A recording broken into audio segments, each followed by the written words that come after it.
and reflection, that all, except those who have entered the way of wisdom, believe that happiness is only to be obtained by the gratification of desire.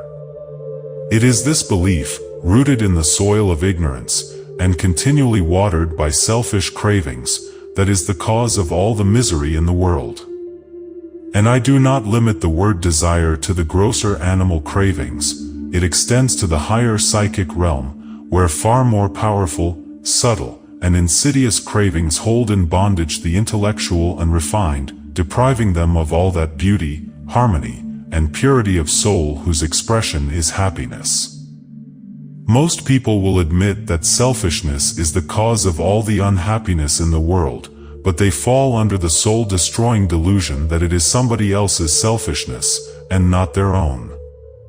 When you are willing to admit that all your unhappiness is the result of your own selfishness, you will not be far from the gates of paradise, but so long as you are convinced that it is the selfishness of others that is robbing you of joy, so long will you remain a prisoner in your self-created purgatory. Happiness is that inward state of perfect satisfaction, which is joy and peace, and from which all desire is eliminated. The satisfaction which results from gratified desire is brief and illusionary, and is always followed by an increased demand for gratification. Desire is as insatiable as the ocean, and clamors louder and louder as its demands are attended to. It claims ever-increasing service from its deluded devotees, until at last they are struck down with physical or mental anguish and are hurled into the purifying fires of suffering.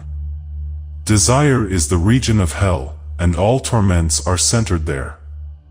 The giving up of desire is the realization of heaven, and all delights await the pilgrim there. I sent my soul through the invisible, some letter of that afterlife to spell, and by my soul returned to me, and whispered, I myself am heaven and hell. Heaven and hell are inward states. Sink into self and all its gratifications, and you sink into hell. Rise above self into that state of consciousness, which is the utter denial and forgetfulness of self, and you enter heaven. Self is blind, without judgment, not possessed of true knowledge, and always leads to suffering.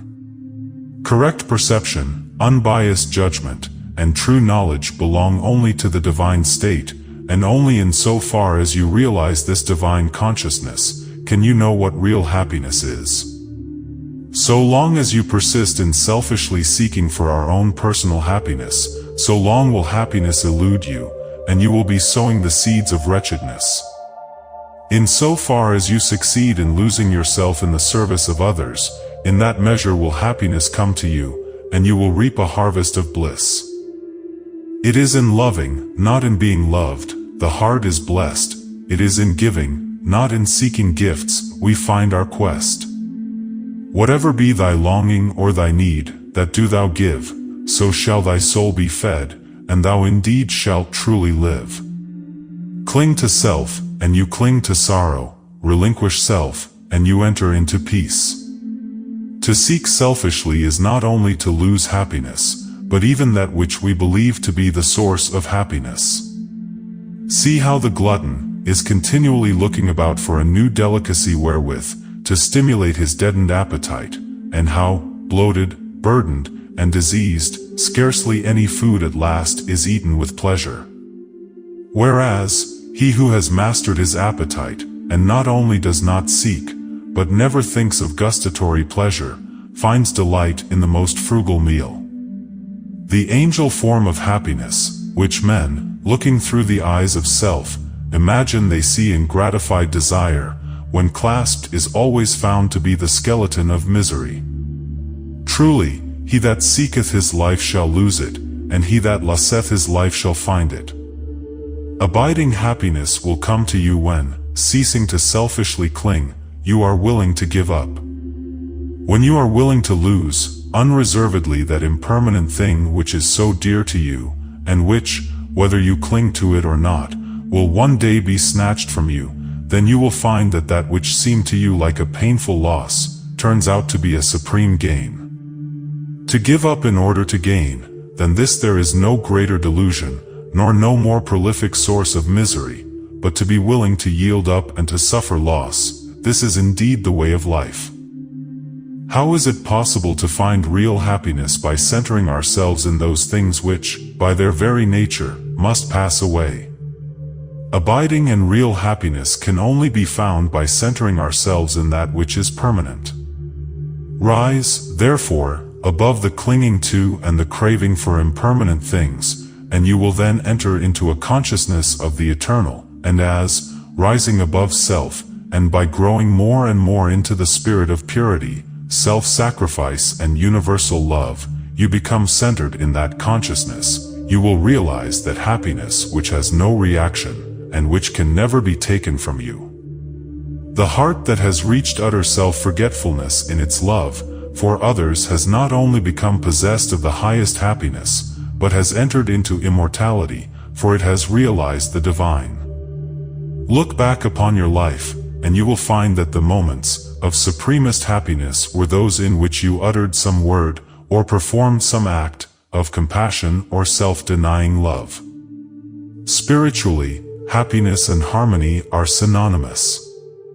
Harmony is one phase of the great law whose spiritual expression is love. All selfishness is discord, and to be selfish is to be out of harmony with the divine order. As we realize that all-embracing love, which is the negation of self, we put ourselves in harmony with the divine music, the universal song, and that ineffable melody which is true happiness becomes our own. Men and women are rushing hither and thither in the blind search for happiness and cannot find it, nor ever will until they recognize that happiness is already within them and round about them, filling the universe, and that they, in their selfish searching, are shutting themselves out from it. I followed happiness to make her mine, past towering oak and swinging ivy vine. She fled, I chased, o'er slanting hill and dale, o'er fields and meadows, in the purpling vale, pursuing rapidly o'er dashing stream. I scaled the dizzy cliffs where eagles scream. I traversed swiftly every land and sea, but always happiness eluded me. Exhausted, fainting, I pursued no more, but sank to rest upon a barren shore. One came and asked for food, and one for alms. I placed the bread and gold in bony palms. One came for sympathy, and one for rest. I shared with every needy one my best, when, lo! Sweet happiness, with form divine, stood by me, whispering softly, I am thine. These beautiful lines of Burleigh's express the secret of all abounding happiness. Sacrifice the personal and transient, and you rise at once into the impersonal and permanent. Give up that narrow, cramped self